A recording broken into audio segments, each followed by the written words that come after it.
The clock is ticking. We are 4 days away from a major election that could shape America's political future. Plus, President Trump uses a Game of Thrones meme to warn Iran sanctions are coming. And as President Trump talks tougher on illegal immigration, we want to look at the state of legal immigration in this country. From the I24 News studio in Times Square in New York, this is Take 30 with Shayna Estulin. Welcome to Take 30, everyone. I'm Tal Henrik in for Shayna Estulin. We're now 4 days away, just 4 days until America votes for its future. All 435 seats in the U.S. House and 35 seats in the Senate are up for grabs. President Trump is going all in, holding rallies all over the country, and he clearly believes immigration is his winning issue. You just saw the report that came out. You have a lot of bad people. You have people that are criminals. You have people with records. You have people with criminal records. We could fix this system so quickly, so easily, but we need some Democrat votes. Or vote all Republican. If we had more Republicans, it would be fixed immediately. Joining us now is our senior national correspondent, Michael Schur. Michael, welcome.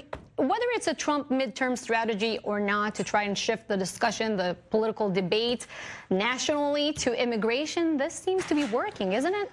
Well, I mean, I guess we'll really know if it works on Wednesday, but this has worked in the past for this president. When he was a candidate running for president, he talked immigration all the time, and he did it at these rallies, and now he's having them every day, and he's having them in multi-states and multiple states. And so for that reason alone, you have to think that it's working internally for the Republicans. And the president is really playing the immigration card to the fullest these days. He's talking about canceling the birthright citizenship practice and also changing the asylum rules in this country. But could it be an overkill in a sense? I mean, it could be. Even cost Republicans the House? I don't know that, listen, if the Republicans lose the House, it's going to be for a variety of issues, and it's going to be because of the demeanor of the president overall. Part of that is his rhetoric on immigration, and if enough independent voters have found that distasteful over the long haul, then it could be a problem for him. So, but I wouldn't pin a Republican loss in the House solely on the immigration issue. And we're talking about the president's marathon rallies. You had your own marathon, right? And it brought you to Iowa. Yeah, that's right, Tal. You know, Steve King, who's actually a very strident anti-immigrant congressman, Republican congressman for Iowa, is in a tough race, and he didn't expect to be in a tough race. So we went out to the 4th District of Iowa, Northwest Iowa, and we bring you this.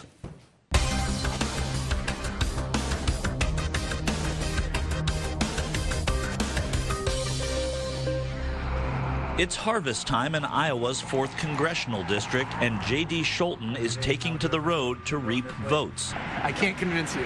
Scholten is a Democrat running for the House seat that has been held by Representative Steve King for almost 16 years, and things have begun to turn.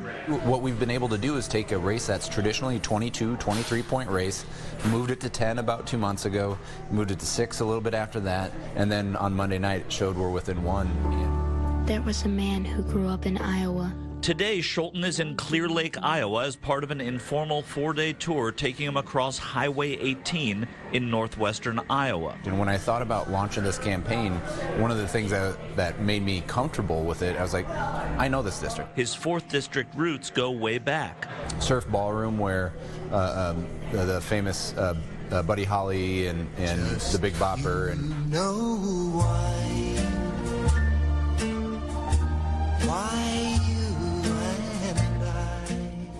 Richie Valens, their last concert before they had the fatal plane crash was just right over here. My mom used to sneak out and go down here to go dancing until she got caught. My parents met in Mason City. Do you like living on this thing or spending most of your time on it? Love it. Really? I never thought I would love this as much as I do. We joined the candidate as he drove to his next stop in Charles City. She said 4th District Iowans know their politics, and they're beginning to get to know J.D. Scholten. Place. Get a thumbs up there. That is energizing to me. I will not answer your question, and I'll not listen to another word from you. This is no ordinary race, though. Steve King is a formidable, if controversial, opponent. Even Representative Carlos Curbelo, the Florida Republican who had previously tweeted at King on immigration, said he would never vote for King, even if it cost Republicans control of the House. That's what we should be coming together as a nation for. And so, yeah, a huge tip of my hat to Representative Curbelo. And if I have a chance to meet him someday, I would go out of my way to say how much I respect him. That's what I'm doing this for, not him. I'm doing this because of us and this district and getting this district the help that it needs. But you understand, though, that outside the district, there are people who are saying, thank goodness for J.D. Scholten. I don't care what he stands for other than getting rid of Steve King. There's a lot of people in the district, too.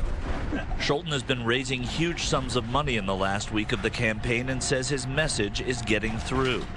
Either you go to college or you go straight into the workforce, you have a family, you raise your kids, and you do everything right, and people aren't getting ahead anymore. That's what's wrong with America, and that's what's the issue in this 4th district right now. I asked the former professional baseball player if there are any similarities between baseball and politics, and he said it was the grind. Are there days where I would rather just stay in bed? Absolutely, but in both, it's the passion inside that forces me to go out there and forces me to do things that make me uncomfortable.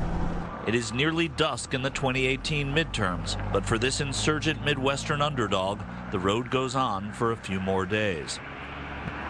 And we should point out that we tried to reach Congressman King to offer him a spot in that, and we didn't hear back from him after multiple tries, and he is off campaigning in Iowa now as well. But the money that's coming in now for J.D. Scholten just in this week alone, Tal, is he's raised over $800,000. Seems to be on the rise. What about the polls, though? The polls, you know, the last poll, the one that he cited, was on Monday. It came out on Monday. It showed him back by 1 point, which that, you know, as he said, down from 23 to down 1. That's pretty good. It's pretty impressive. Well, some Republicans, they may not want Steve King to represent them, but voting for a Democrat, what's the likelihood? In 2018, do you really think that people still vote for the candidate, or is it all about the party since it's viewed as a referendum on the president? What we've seen is that it's still pretty tribal. I mean, people will vote for their party and vote against the other party in many instances. What J.D. Scholten's doing that's a little different is saying that, yes, I know you haven't voted for a Democrat maybe in your life.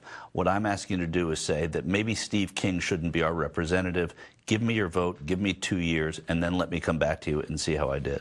And King is a quite controversial figure even within the Republican Party. What are Republicans saying about him? Well, some Republicans, you know, Steve Stivers, who is the head of the National Republican Congressional Committee, which is the one that raised the money and sort of direct the money to the races, has criticized him. Then Carlos Curbelo, as we learned in the piece, has said that even if this would tilt the House to the Republicans, he wouldn't vote for Steve King, and that's a colleague of his. Republicans have a hard time criticizing their own, and it's starting to happen with Steve King. Some people, they define Steve King as a white nationalist. Why is that? Well, for a variety of reasons. He's been, as we said, he's been really opposed to any kind of immigration. His rhetoric really toes the line, often crosses the line. It's also who he supports. He's supported out of nowhere Faith Goldy, who's running for mayor of Toronto, Canada, having nothing to do with Steve King. She has someone who's been on a neo-Nazi podcast.